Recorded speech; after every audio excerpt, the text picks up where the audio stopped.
Good morning students, welcome to new video. तो आज की वीडियो में जो टॉपिक हम डिस्कस करने जा रहे हैं that topic is the sixth sum of exercise 9.1 class 10th। तो बेसिकली इस सम में हमको वो कह रहे हैं कि एक बिल्डिंग की हाइट है 30 मीटर, जिसके सामने एक लड़का खड़ा है ऑफ द हाइट 1.5 मीटर। ठीक है, 1.5 मीटर हाइट का एक लड़का एक 30 मीटर लंबी बिल्डिंग के सामने खड़ा है।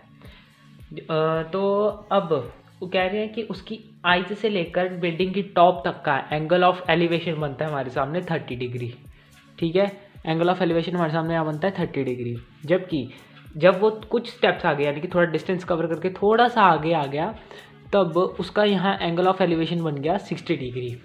अब हम क्या करेंगे, स्टार्टिंग में हमें इस सम की स्टार्टिंग करनी है। सबसे पहले हम निकालेंगे हाइट ऑफ ए बी। ठीक है, क्योंकि हमारे पास राइट एंगल ट्रायंगल तो यही बनता है। ठीक है, ये नीचे वाला तो एक्सटेंशन है एक। ठीक है, तो हम क्या करेंगे, we need to find A B. A हमारे पास पूरा कितना है 30, तो ए बी कितना होगा 30 माइनस 1.5। 30 माइनस 1.5।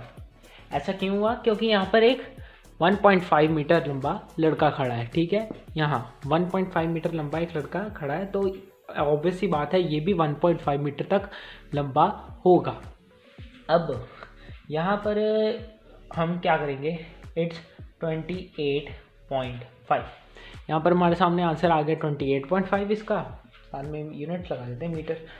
उसके बाद हम यहाँ क्या करेंगे, अब हम करेंगे थोड़ा सा let B D is equals to Y.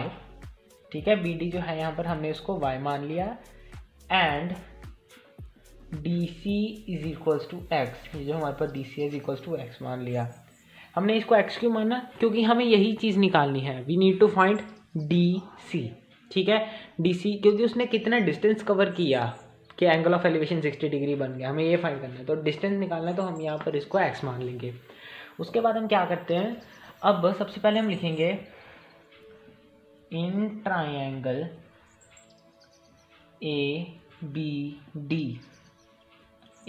D triangle सबसे पहले हमने लिखा है, तो यहाँ हम लिखेंगे tan 60 is equals to P upon B। tan 60 की वैल्यू √3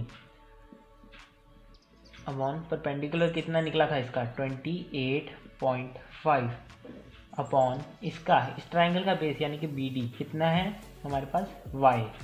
तो हम क्या करेंगे, हमने इसको कर लिया ऐसे कि इसको इधर शिफ्ट करेंगे, इसको इधर शिफ्ट करेंगे। So the value of y is 28.5 by sorry not y, it's √3।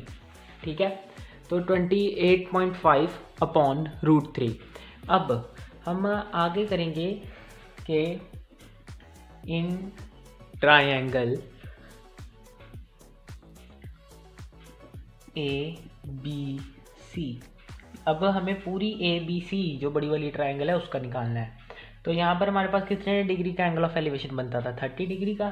So we will use tan 30 is equals to perpendicular upon base. अब इसकी वैल्यू होती है 1/√3 tan 30 की, एंड इसमें भी परपेंडिकुलर हमारे सामने सेम रहेगा 28.5 भी रहेगा।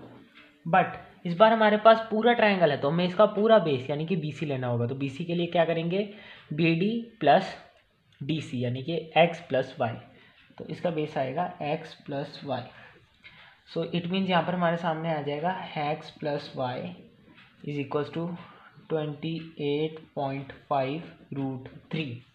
ठीक है, x plus y is equals to 28.5√3। अब हमारे सामने ये एक इक्वेशन बन गई है, इस इक्वेशन को नोट डाउन कर लेते हैं। y is equals to 28.5√3। तो यहाँ पर हमारे सामने 28.5√3 आ गया है। अब x की वैल्यू निकालने के लिए हम क्या करेंगे, x की वैल्यू निकालने के लिए बेसिकली y को हम उधर माइनस में भेज देंगे। अब y की वैल्यू हमारे पास कितनी थी 28.5√3 माइनस y की वैल्यू को अब लिख दो 28.5 अपॉन 3। तो अब तुमको इन दोनों में से कुछ कॉमन दिख रहा है? बिल्कुल है कॉमन इन दोनों में। क्या कॉमन है इन दोनों में? 28.5 √3 इन दोनों में कॉमन है। इसका मतलब ये आएगा अकेला √3 माइनस 1/√3।